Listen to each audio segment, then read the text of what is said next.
Buenas tardes. Yo quiero platicarles acerca de la maternidad subrogada, que es un tema, hoy considero que todavía es algo nuevo, es algo que no está muy desarrollado en lo que viene siendo nuestro país, dado que ya hay estados aquí en México que tocan ese tema, que es algo muy importante, sobre todo en temas de filiación y en gente que no puede tener hijos de manera biológica, natural, hablando de hombres o mujeres en este caso.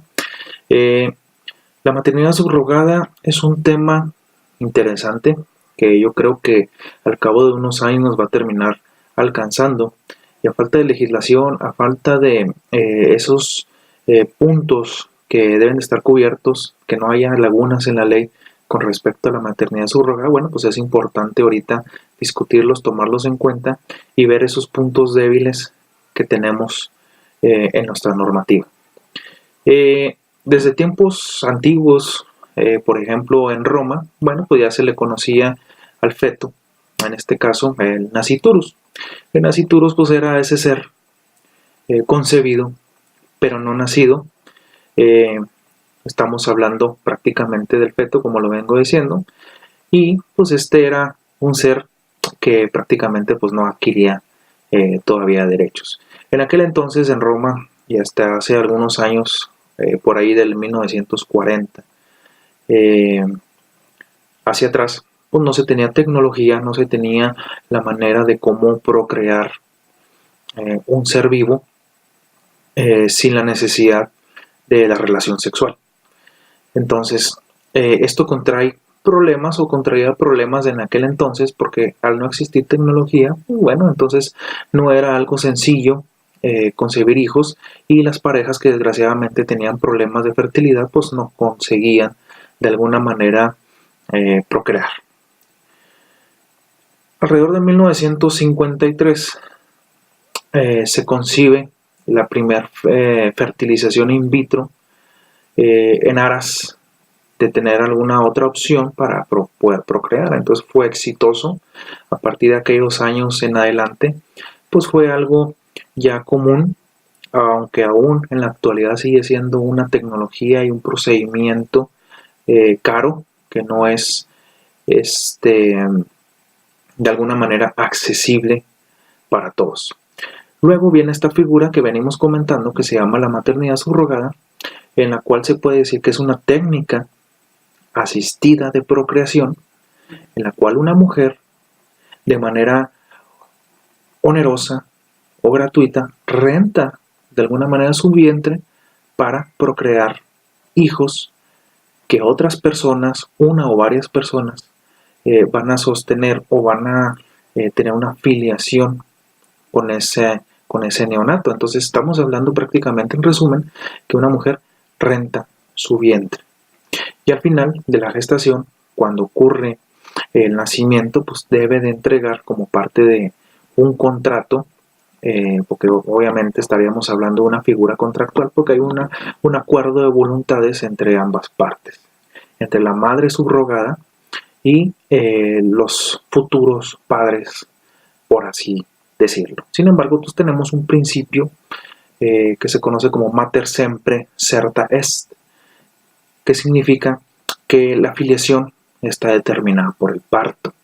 Y esto es una cuestión que hoy, en la actualidad, pues nos genera cierto ruido porque hay situaciones donde uno no puede concebir, no puede uno de alguna manera entender como una madre biológica, pues puede deshacerse de su hijo. Entonces es una situación que choca en esta primera instancia con la figura de la maternidad subrogada. Entonces podemos iniciar también un análisis detallado de lo que viene siendo la maternidad. El primero es que se trata de un contrato de subrogación. Aquí en México solamente dos estados reconocen la maternidad subrogada, que serían los casos de Tabasco y Sinaloa. Sin embargo, los códigos civiles de esos estados pues no están muy bien definidos, no tienen unas bases muy bien estructuradas y dejan cabida muchas lagunas. Entonces, los demás estados de la República, incluyendo Chihuahua, no reconocen esta parte de la maternidad subrogada. Entonces, estamos hablando de que hay un acuerdo de voluntades, hablando del contrato de subrogación, hay un acuerdo de voluntades donde una mujer renta su vientre a una o varias personas a título oneroso o gratuito, ¿sí? No cabe un tipo de contrato en específico, porque a diferencia del arrendamiento o a diferencia de la prenda u otras figuras contractuales, la subrogación no encontraría cabida en algún tipo contractual de los que tenemos actualmente, porque estamos hablando de una persona, estamos hablando de un ser humano. Esto atenta contra otras cosas, como lo voy a comentar más adelante. Entonces, el tipo de contrato aquí, se estipula que es oneroso o que es a título gratuito. A mi parecer, la maternidad subrogada no puede ser en ningún momento a título oneroso, dado que uno no puede lucrar con la vida de una persona. Esto va en contra de la moral, la bioética, y va en contra también de lo que viene siendo los derechos humanos, en este caso de un menor. Entonces, imaginémonos que una mujer renta su vientre y al final de la gestación vende, por así decirlo, a título, o sea, es un contrato a título oneroso, vende a su hijo. Entonces, esto no hace una lógica, ¿verdad?, en el cual se está vendiendo a un menor. Entonces, a mi juicio, en mi opinión personal, de existir un contrato de subrogación con tintes en materia familiar, un contrato con tintes de materia familiar, el contrato de subrogación debería ser gratuito. ¿Por qué? Por la buena voluntad de la persona, al encontrarse la contraparte en imposibilidad de concebir, la buena voluntad de una persona en rentar su vientre, no rentarlo, sino prestar su vientre para poder tener o concebir los hijos de la futura pareja. Muy bien. En cuanto a normativa, ya mencioné algunos puntos. Aquí en México, pues prácticamente estamos muy rezagados en este tipo de maternidad, en este tipo de contrato, cuando hay países como Reino Unido, por ejemplo, que reconocen la maternidad subrogada. Así hay otros, como por ejemplo Francia, que están totalmente en contra de la maternidad subrogada.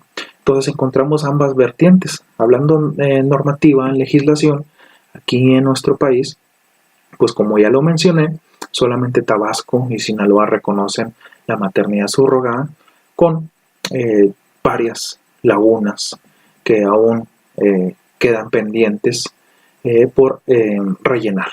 ¿Sí? Entonces, desde el nivel federal, en el Código Civil Federal, deberíamos definir esta parte de la maternidad subrogada, dado que va a ser muy común que se susciten estos casos en un futuro, probablemente porque sea más barato que una fertilización in vitro u otro tipo de técnicas de reproducción asistida diferentes a la maternidad subrogada.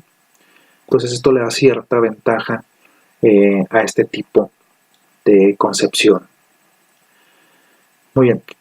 Sin embargo, hay personas que siguen confundiendo de alguna manera la subrogación con la adopción. Hay que recordar que esto es algo totalmente distinto. En la adopción tenemos esta figura cuando el menor no emancipado de alguna manera se encuentra en una situación de vulnerabilidad, en peligro, en inminente riesgo.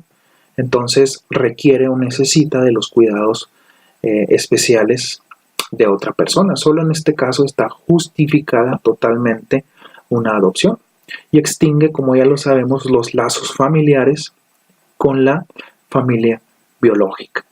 Entonces, los padres nuevos, ¿sí?, los adoptantes, adquieren todos los derechos y obligaciones que da la patria potestad sobre ese menor. Sin embargo, en la subrogación no tenemos este tipo de situación, dado que el menor no se encuentra en una situación de riesgo, de peligro inminente o de vulnerabilidad, sino que prácticamente es rentar un vientre y dar a una persona. Entonces son totalmente distintas la maternidad subrogada de la adopción. Por lo tanto, estas son las principales diferencias. El último punto que quisiera tocar es en esta en este tema es que la maternidad subrogada de alguna manera atenta moralmente contra la bioética. ¿Por qué? Se da el caso, y sobre todo en los derechos humanos, que el regalar a un menor, aún fuera a título gratuito, un contrato de maternidad subrogada, atenta de alguna manera con los derechos humanos. ¿Por qué? Porque tú, siendo madre biológica, no puedes regalar, mucho menos vender, ¿sí?, a tu propio hijo.